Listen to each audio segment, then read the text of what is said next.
देवर की पोशाक में अंडरगारमेंट्स की दुकान थी। मुझे भी अंडरगारमेंट्स की जरूरत पड़ती मगर शर्म के मारे कभी देवर की दुकान पर नजर ना डाली थी। एक दिन मैं एक करीबी मार्केट की दुकान पर चली गई और मतलूबा चीज मांगी।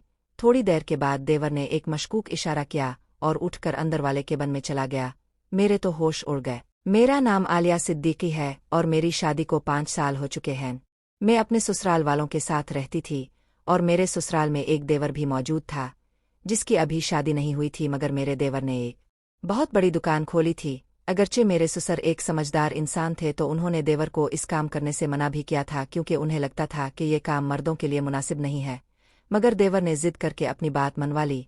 बाकी घरवाले भी देवर की जिद के आगे खामोश हो गए कि शायद कुछ दिनों में इस काम से बेजार होकर दुकान बंद कर देगा। मगर जैसे जैसे दिन गुजरते रहे मेरी हैरत में इजाफा होता चला गया क्योंकि मेरे देवर की दुकान अच्छी खासी चल पड़ी थी और देखते ही देखते देवर का कारोबार बढ़ता चला जा रहा था। जब से इसने दुकान खोली थी घर में पैसों की रेल पेल शुरू हो गई थी। शौहर भी ये सब देखते हुए इसके गिरविदा हो गए। देवर भी हम सब घरवालों पर पैसा पानी की तरह बहाने लगा। पहले सारा घर मेरे शौहर की कमाई पर चलता था, अब देवर की कमाई आने लगी तो राशन पानी भी खुला आने लगा। यही नहीं बल्कि मेरा देवर हमारी हर ख्वाहिश झट से पूरी कर देता। मगर एक बात मुझे बिल्कुल हैरान करती थी कि देवर ने कभी भी हमें अपनी दुकान पर आने नहीं दिया। मैं अक्सर किसी ना किसी बहाने से ये बात अपने शौहर के सामने कहती थी, मगर मेरे शौहर ये बात कह कर टाल देते कि शायद वो नहीं चाहता होगा कि घर की औरतें मेरी दुकान पर आए। शौहर की बात सुनकर मैं चुप कर जाती, मगर सच तो ये था कि मुझे दाल में कुछ काला लग रहा था क्योंकि दिन बदन मेरे देवर के पास पैसों के जैसे खेर लगते जा रहे थे। एक दिन मेरी सास ने मेरे देवर से कहा कि अब तुम शादी कर लो, माशाल्लाह तुम भी कमाने लगे हो, अब तो तुम्हारा अपना कारोबार है, कोई भी तुम्हें अपनी लड़की झट से दे देगा। मगर ये सुनकर मेरे देवर ने फौरन से इनकार कर दिया और कहा कि मैं अभी शादी के झंझट में पड़ना नहीं चाहता। ये सुनकर तो मेरा शक पक्का हो गया कि जरूर इसके पीछे किसी लड़की का चक्कर है, लेकिन मेरे देवर के पास इतना पैसा कहाँ से रहा है, ये राज तो अब भी नहीं खिल रहा था। वक्त गुजरता रहा और मेरा तजस्सुस बढ़ता चला गया। एक दिन मैंने शॉपिंग का प्लान बना लिया और मार्केट पहुंच गई। हम सब ने अपने अपने लिए कुछ खातीन से मुतालिका चीज़ें खरीदनी थी, इसलिए हम सब मुख्तलिफ दुकानों में घुस गए। बच्चों की खरीदारी के बाद मुझे अपने लिए कुछ चीज़ें खरीदनी थी, इसलिए मैं इधर उधर की दुकानों में झांकने लगी ताकि जल्दी से मुझे मेरी मतलूबा चीज़ें मिल जाए। वहीं पर अचानक मेरी नज़र अपने देवर की दुकान पर पड़ी। वैसे तो मैंने इसकी दुकान नहीं देखी थी, मगर सामने ही मेरा देवर बैठा था। मैंने सोचा कि आज इसकी बीमारी का पूल भी खिल जाएगा और दूसरे हाथ से बुर्का अपने मुंह के आगे कर लिया ताकि वो मुझे पहचान ना सके। मैंने दुकान के मुलाजिम से कुछ चीज़ें मांगे। मुलाजिम मौजूद था, इसने बहुत सारी चीज़ें मेरे सामने रख दे। इसी वक्त मेरे देवर की दुकान में एक फैशनेबल लड़की आई और इसने मेरे देवर के कान में कुछ कहा। ये देखकर मैं चौंक गई कि कहीं ये वही लड़की तो नहीं जिस के साथ मेरे देवर का चक्कर चल रहा है और वो इसी की खातिर शादी नहीं करना चाहता। मैंने इसकी तरफ गौर से देखना शुरू कर दिया क्योंकि वो बहुत खूबसूरत थी और मुझे लग रहा था कि वो मेरे देवर से बहुत सी चीज़ें खरीदेगी। मगर ये देखकर मैं हक्का बक्का रह गई जब इस लड़की ने दोबारा से मेरे देवर के कान में कुछ सरगोशी की और वो इसे अपनी दुकान के अंदर खिलने वाले एक केबिन के अंदर ले गया और फिर उधर का दरवाज़ा बंद कर दिया।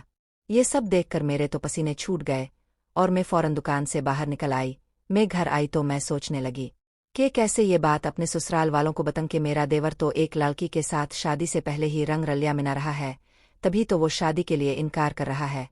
खैर अगले दिन ही मैंने हिम्मत करके ये बात अपने शौहर को बता दी, मगर इससे ये बात छुपा ली कि मैं शाकिर की दुकान पर खुद गई थी और मैंने अपनी आंखों से इसे एक लड़की के साथ देखा है।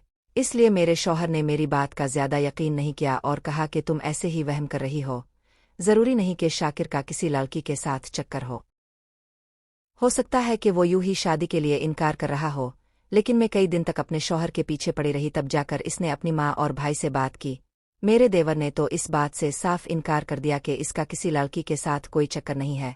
ये सुनकर मैं इसकी एक्टिंग को दाद देने लगी, लेकिन मैं भी इसकी भाभी थी और मैंने इसे खुद इसकी दुकान में एक लड़की के साथ देखा था। वो अपने भाई को बेवकूफ़ बना सकता था लेकिन मुझे नहीं।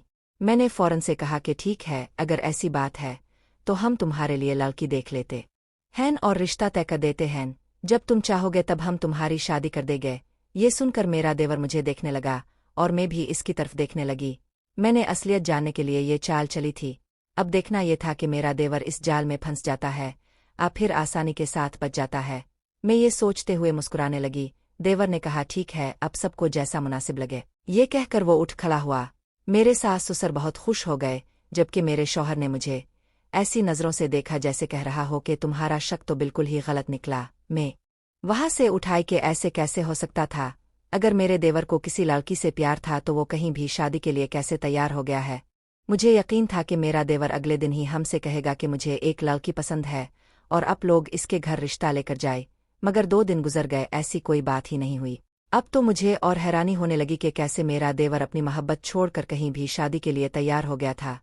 मेरी सास भी बेटे की शादी का सुनकर बहुत खुश थी और धड़ाधड़ इसके लिए लड़कियां देख रही थीं। फिर उन्हें दिनों मेरी सास ने देवर के लिए एक लड़की पसंद कर ली। वो बहुत खूबसूरत थी, मगर मुझे ऐसा लग रहा था कि लड़की देखते ही मेरा देवर इनकार कर देगा। लेकिन मैं तो शशतर रह गई जब मेरे देवर ने लड़की देखते ही इसे ओके कर दिया और अपनी माँ की हथेली पर कई हजार वाले नोट रख दिए। ये देखकर मैं फिर से तजस्सुस में पड़ गई कि आखिर ये क्या माजरा है। वो लड़की कौन थी और मेरे देवर की दुकान में वो अंदर इसके साथ क्या करने गई थी? इस सवाल का जवाब मुझे जानना था और ये तभी मुमकिन था जब मैं दोबारा से इस दुकान पर जाऊँ।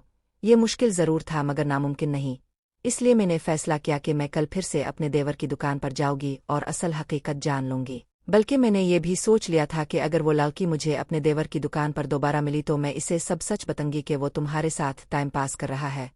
चुनांचे में अपने मैके जाने के बहाने घर से निकल आई और अपने देवर की दुकान पर चली आई और पहले की तरह मैंने अपना चेहरा छुपा लिया। मैंने दुकानदार से कहा कि मुझे कुछ सूद दिखा दो।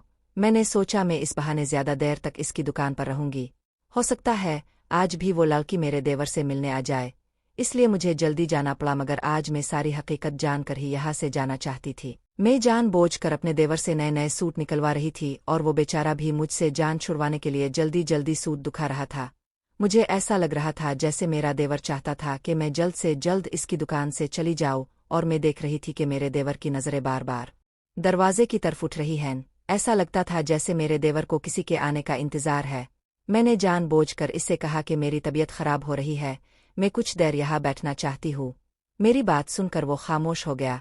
मैं अपने दिल में सोचने लगी कि इसी वक्त दुकान का दरवाज़ा खुला और एक लड़की अंदर दाखिल हुई। मेरे देवर का चेहरा खिल उठा और वो मुस्कुराने लगा। मैंने पलट कर देखा तो मैं हैरान रह गई, क्योंकि ये लड़की पहले वाली लड़की नहीं थी बल्कि कोई और थी। इस लड़की ने मुझे नज़रअंदाज कर दिया और सूद देखने लगी। मुझे मसरूफ देखकर मेरा देवर आगे बढ़ा और इस लड़की को साथ लेकर जूते दुखाने लगा। मैंने सोचा आज तो उन दोनों के पीछे जाकर उन दोनों का प्यार सबके सामने जाहिर कर देती हूँ और इस सब की तस्वीरें भी बना लेती हूँ, ताकि अपने ससुराल वालों को दुखा सिक्कों के कैसे शाकिर उन सबको बेवकूफ़ बना रहा था। मगर इससे पहले वो हो गया जिसका मैंने सोचा तक नहीं था। मेरे वहां तक जाने से पहले ही मेरा देवर वापस आ गया और मैं फौरन सूट्स की तरफ देखने लगी और मैंने अपनी हैरानी छुपाकर यूं जाहिर किया जैसे मैंने कुछ देखा ही नहीं था। मेरे करीब आकर वो मुझे सूट्स की कीमत बताने लगा। वो लड़की अब केबिन के अंदर चली गई थी, जबकि मेरा देवर बाहर ही बैठा किसी और का इंतजार कर रहा था। थोड़ी देर बाद वो लड़की बाहर निकली और दुकान से बाहर निकल गई। मुझे कुछ समझ नहीं आ रहा था कि ये सब क्या हो रहा है। इससे पहले कि मैं अपने देवर की दुकान से बाहर आती वहां एक और लड़की आ गई और इसे भी देखकर मेरा देवर मुस्कुराने लगा। पहले की तरह वो लड़की भी केबिन के अंदर चली गई। अब मुझे इस लड़की के बाहर निकलने का इंतजार था, क्योंकि मैंने सोच लिया था कि इस लड़की के निकलते ही इससे सारी बात पता कर लूंगी। इसलिए इस लड़की के बाहर आने तक मैंने 2 और सूट पसंद कर लिए और उनकी कीमत अदा करके जूते देखने लगी। जब वो लड़की बाहर आई तो मैं इसके आने से पहले दुकान से निकल आई। जब वो निकली तो मैंने फौरन इससे पूछा कि तुम इस दुकान के खुफिया दरवाजे के अंदर क्या करने गई थी? ये सुनकर वो लड़की पहले तो घबरा गई और साफ मकर गई। जब मैंने कहा कि मैंने तुम्हारी तस्वीरें बना रखी हैं तो इसका रंग उड़ गया। वो मेरी मिन्नत समाजत करते हुए कहने लगी,